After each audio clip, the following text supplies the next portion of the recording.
조유정, 안인득, 오원춘, 이영학. 많이 들어본 이름들이죠. 강력범죄를 저지르고 신상이 공개된 범죄자들입니다. 이미 판결이 확정돼 형을 살고 있습니다. 우리 법은 특정 강력범죄나 성폭력 범죄를 저지르는 사람들의 신상을 공개할 수 있도록 정하고 있습니다. 대신 조건이 엄격합니다. 잔인하고 중대한 피해가 발생한 범죄이고 충분한 증거가 있어야 하며 공공의 이익을 위해 필요하다고 인정받아야 합니다. 다만 피의자가 청소년이라면 공개할 수 없습니다. 천인공노할 범죄자, 또 다른 범죄를 막고 국민의 알 권리를 충족할 수 있다면 법에 따라 당연히 신상 공개를 해야겠죠. 경찰은 위원회를 열고 세부 기준을 따진 다음 공개 여부를 결정하고 있습니다. 그런데 문제는 그 기준이 오락가락한다는 겁니다. 끝끝내 피의자의 신상이 공개되지 않은 서울 강남역 살인 사건이 대표적이죠. 오히려 신상을 공개하려다 논란이 된 적도 있었습니다. 미성년자를 성폭행한 혐의를 받은 한 남성이었는데 경찰이 신상 공개를 결정했지만 이후 검찰 수사 끝에 공개 근거가 됐던 성폭행 혐의가 사실이 아니라고 판단됐기 때문입니다. 확정 판결을 받은 범죄자가 아닌 재판에도 넘겨지지 않은 피의자의 신상을 경찰 수사 단계에서 공개한다. 어떻게 생각하십니까? 오늘 사건 엑스파일에서는 국민의 알 권리와 공익을 위한 범죄 예방책, 아니면 화풀이를 위한 과도한 망신 주기, 그 사이 어딘가에 놓인 신상 공개에 대해 다뤄보겠습니다. 자, 저는 이 아이템에 대해서 우리 가족 여러분들 생각도 좀 많이 좀 듣고 싶습니다. 지금 채팅창에 좀 어떻게 생각하시는지, 이 범죄자들의 신상 공개 해야 된다? 아니다. 2차 피해 가족들, 범죄자의 가족들에게 가해질 2차 피해 이런 걸 막기 위해서 좀 신중해야 한다. 아니다. 그래도 우리도 외국처럼 무조건 그냥 공개해야 된다. 자, 어떤 생각이실지 조금 의견을 좀 올려주시죠. 자, 일단 김태현 이 신상 공개가 결정되면서 이 아이템을 고른 것 같아요, 이 기자가. 네. 지금까지 말이죠. 몇 명 정도가 그 심의를 통해서 공개가 됐나요? 일단 결론부터 말씀드리면 27명입니다. 이제 특정 강력 범죄라고 하는데 이게 법에 규정되어 있습니다. 살인이나 인신매매, 강도, 특수 성범죄 등을 저지르는 사람으로 이 공개 범위를 정하고 있습니다. 2010년 부산에서 중학생을 납치해서 성폭행하고 살해한 김길태 사건이 있었습니다. 이 김길태가 첫 번째로 신상이 공개된 사람이었는데요. 이후에 어금니 아빠 살인 사건 이영학, 서울 강서 PC방 살인 사건 김성수, 그리고 진주 아파트 방화 흉기난동 살인사건 안인득, 그리고 한강 몸통 시신 사건 장대호 등 대부분 이름만 딱 들으면 어떤 사건인지 아는 그런 그렇죠. 인물들입니다. 이런 강력범죄를 저지른 사람들인데 이번에 김태현까지 포함해서 총 27명의 신상이 특정 강력범죄로 공개가 됐습니다. 덧붙여 설명드리면 성범죄자도 신상을 공개할 수 있습니다. 별도의 법적 근거가 있고요. 현재까지 7명이 공개됐는데 오늘 설명해드린 갓갓 문영욱이나 혹은 박사방의 조주빈 같은 성범죄자들도 신상이 공개된 사례가 있고 현재까지 7명이 공개됐습니다. 자, 지금 우리 가족 여러분들이 계속 입장을 밝혀주시고 계시는데, 지금 무조건 공개해야 한다. 지금 거의 일방적으로 그렇게 말씀들을 주고 계십니다. 자, 그런데 변호사님 일단 이게 또 과정을 거치잖아요. 그렇죠. 일단은 법에 정해져 있고요. 특정강력범죄 처벌하는 특례법 제8조 2에 이 강력범죄자의 신상 공개에 대한 규정이 있습니다. 그리고 아까 성범죄자에게는 성폭력범죄 처벌하는 특례법에 또 신상 공개 규정이 있고요. 내용은 거의 비슷한데요. 정말 특정 강력범죄, 범행 수단이 너무 잔인하고 피해가 중대한 경우, 그런데 그렇다고 무조건 공개가 아니라 이 사람이 했다는 게 확실해야 돼요. 예? 명확해야 됩니다. 이 범인이 했다는 게 뚜렷한 증거가 있어야 되고, 그리고 이게 범죄 예방이나 국민의 알 권리 보장을 위해서 필요해야 되고, 다만 피의자가 청소년인 경우, 그러니까 만 19세가 되는 1월 1일이 지나지 않은 사람이 청소년이니까 우리나라 나이로 20살이 돼야 이제 신상 공개가 가능한 거고요. 미성년자의 경우는 신상 공개를 하지 않는데, 다만 아까 그런 얘기하셨죠. 이 가해자의 가족에 대한 2차 피해가 있을 수 있거나 아니면 혹여 가해자가 노출되면 피해자까지 같이 노출되는 효과가 있는 범죄들이 있어요. 이런 경우에는 공개가 되지 않으니까요. 지금 현재 우리나라의 이 신상 공개는 어찌 보면 거의 최소한의 정말 필요한 경우에 한해서만 공개가 된다고 보시면 될 것 같습니다. 자, 근데 뭐 제가 이걸 우리 가족 여러분들께 뭐 물어본 의미가 없을 정도로 너무나 일방적으로 지금 공개를 해야 된다라고 말씀을 해주시고 계시는데, 자, 교수님 이제 뭐 교수님 진짜 생각해 보시면 옛날 신문, 저는 이제 선배들한테 그런 얘기들을 많이 들었거든요. 옛날에는 진짜 어떤 사건이 나면 그 피의자 집에 가가지고 그냥 어떤 옛날 진짜 옛날 뭐 80년대 이럴 때는 사진첩 뒤지고. 예. 앨범을 그냥 들고 나와가지고 범인 누구 뭐 이렇게 딱 그러면 그게 진짜 특종이고 아 민환 기자다 뭐 이런 평가를 받았다는 뭐 이 옛날 얘기죠. 자, 그런데 아 이게 일관성이 없어서 저는 더 좀 짜증이 납니다. 개인적으로는 언제는 공개하고 언제는 또 안 하고 약간 그러니까 심의를 하긴 한다지만 이게 과연 진짜 좀 일관성이 없다. 예. 왜 그러냐면 이제 우리나라에서 이거가 연관돼서 인권이라고 하는 것이 정가의 보도같이 이제 쓰이고 이전에는 아까 말씀하신 대로 인권 침해가 많았었는데 그래서 1990년대까지만 하더라도 뭐 사실 뭐 실명이라든가 그 사람의 얼굴 뭐 다 나왔었습니다. 예. 그런데 이제 그러다가 이것이 있게 된 것이 국가인권위원회에서 그것을 이제 문제를 삼았고요. 그래서 2005년도에 인권 보호를 위한 경찰관 직무 규칙이라고 하는 것을 제정을 합니다. 그렇게 해가지고 그때부터는 또 어떤 방향으로 가느냐. 뭐 경찰관 얼굴은 다 드러내면서 거기에 있는 사람들 모자 씌우고 마스크 씌우고 점퍼 뒤집어 씌우고 하는 예. 이런 상황이 돼버렸단 말이죠.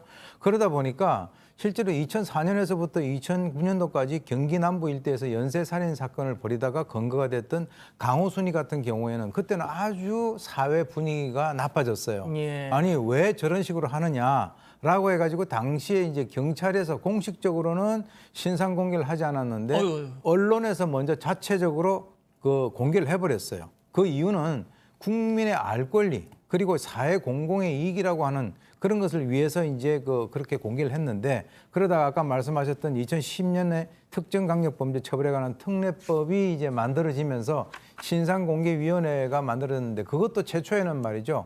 경찰서 단위로 만들어졌어요. 그러니까 이거는 왜 공개하냐 공개하지 않느냐 그러니까 경찰에서는 그 경찰서 단위에서 하던 것을 지방경찰청 단위로 올려버렸단 말이죠. 그래서 지금 이거는 우리나라에서는 어떻게 보면은 초기 단계에서 즉 과도기적인 그런 단계에서 논의가 지금 활발한 그런 상황인데 저는 개인적으로 봤을 때는 뭐 좀 우리나라에서 지나치게 이것에 대해서 최소화시키고 있는 것은 아닐까라고 하는 그런 생각을 해봅니다. 일단 뭐 제가 몇 번 말씀드린 기억이 나는데 일본, 뭐 미국, 프랑스 이런 나라들에서는 이 신상 공개에 대한 어떤 무슨 구체적인 제한 규정도 없고요. 공익상 필요성이 인정되면 얼굴을 공개해도 민형 사상의 책임을 묻지 않는다라고 합니다.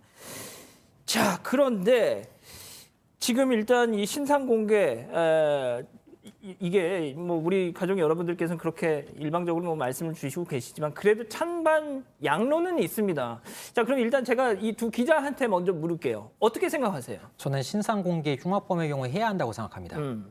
이유는? 일단 이유가 조금만 설명을 드릴게요. 익명 보도로 갑자기 바뀐 계기가 판결이 하나 있습니다. 대법원에서요.